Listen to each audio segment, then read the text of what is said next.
Video में ॻाल्हि कंदासीं जलाल चांडे जा जेके कलाम हुया उहे सिंधी कहिड़नि कहिड़नि ड्रामनि में कहिड़नि कहिड़नि फिल्मनि में रिलीज़ थिया ऐं उन खां अलावा जलाल चांडी कहिड़नि अदाकारनि सां गॾु पंहिंजी फिल्म ठाही हुई ऐं उन सां गॾु पंजाबी अदाकारनि जलाल चांडे खे केतिरनि पैसनि जी ऑफर कई हुई त पंजाबी फिल्मनि में बि जलाल चांडियो अची पंहिंजा जोहर ॾसे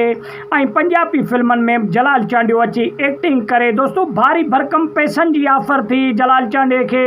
लेकिन जलाल चांडियो सिंध जो हिकु क़ौम परस्त फ़नकार हुयो जो जलाल चांडे उन ऑफर खे ठुकराए छॾियो हुयो।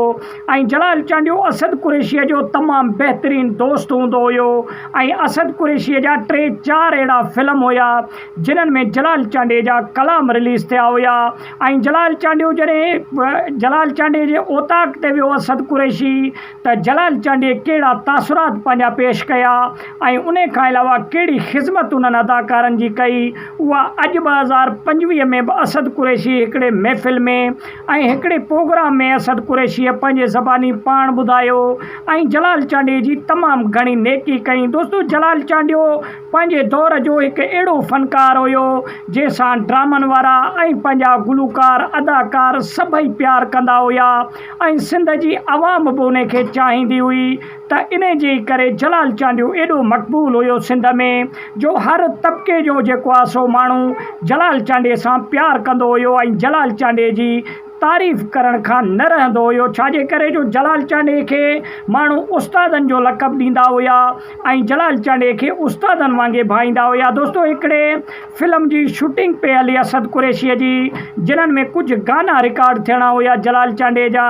त असद कुरैशी जॾहिं जलाल चांडे जे ओताक ते वियो त छाजे करे जो जलाल चांडियो हिकु वॾो फ़नकार हुयो ऐं जलाल चांडे जा कलाम उते ई पंहिंजे ओताक ते उते रिलीज़ थिया ऐं उते ई शूटिंग थी जलाल चांडे जे ओताक ते। त असद कुरैशी पंहिंजे टीम सां गॾु जॾहिं जलाल चांडे जे ओताक ते पुॻा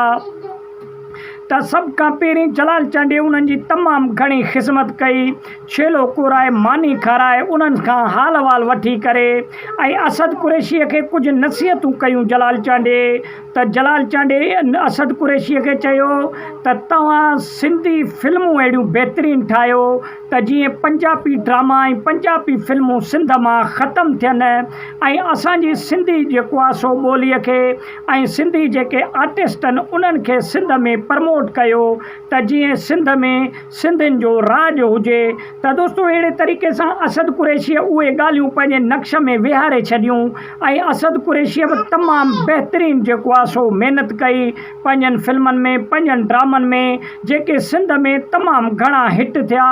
दरिया पार फिल्म जेको जलाल चांडे जेको आहे सो रिलीज़ कयो असद कुरैशीअ उहो सिंध में एॾो मक़बूल थियो वेंदे पंजाब ताईं बि माण्हुनि थिएटरनि में ॾिठो, सिनेमा हॉलनि में इहो फिल्म जेको आहे सो असद कुरैशीअ जो पंजाब ताईं बि रिलीज़ थियो ऐं पंजाबियुनि बि जेको आहे सो ॾिठो हुयो। जलाल चांडियो खोड़ सारनि फिल्मनि में असद कुरैशीअ खे पंहिंजा गाना रिकॉर्ड करे ॾिना जेके असद कुरैशीअ जे पुराणनि फिल्मनि में रिलीज़ थिया हुया। त दोस्तों जेके सिंध जा आर्टिस्ट आहिनि ऐं सिंध जा जेके फ़नकार आहिनि उहे जलाल चांडे जी तमामु घणी नेकी कंदा हुया ऐं जलाल चांडियो नेकीअ जो मुस्तक़िल बि हुयो। छाजे करे जो जलाल चांडे जो किरदारु ऐं जलाल चांडे जो रवैयो हर तबिके जे माण्हूअ सां बहितरीनु हुयो। त उमेदु आहे त नंढिड़ो वीडियो पसंदि आयो हूंदो। वीडियो खे लाइक ऐं शेयर कयो, चैनल खे सब्सक्राइब कयो। वॾी